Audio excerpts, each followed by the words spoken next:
And the auto sales as well for the month of May. They trickled in earlier today. Utkarsh Chaturvedi joins in for an analysis of some of the major trends. And Utkarsh, last month saw a bumper start to the financial year for the sector. How are numbers looking today for some of the biggies?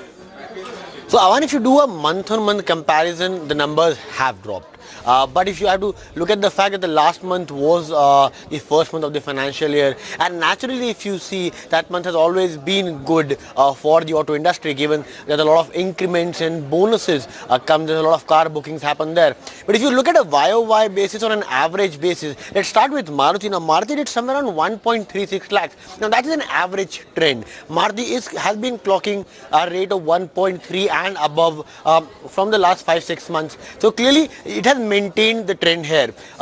Somewhere around the double digits growth. Speaking about exports, now exports are down somewhere around 36%, but that again, if you speak about Maruti, which has sold almost 1.36 cars, and difference of 2,000 cars does not make that big a difference because the base is slow. So the 36% is looking very high, but if you look at the numbers, it's somewhere around a difference of 2,000 cars they have sold less. Let's speak about M&M here. Now M&M has done 11% up in the domestic market. Now that is very positive for M&M, given the fact that they do not have any new product in the system from a very long time.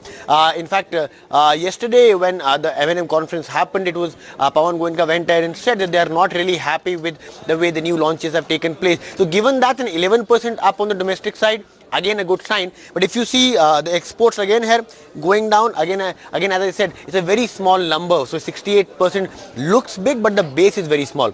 Then let's come to Royal Enfield now. Again, Eicher Motors. Eicher Motors doing really well. The whole RE juggernaut we have been speaking out for a very long time continues. If you look at the motorcycle sales, again up 25% by 60,000 units. Now there's something if you see in the CV space. If you look at the Eicher numbers as well and the Ashok Leyland numbers as well. Now Ashok Leyland CV sales are down by 8%, Eicher CV sales are down by almost 20%.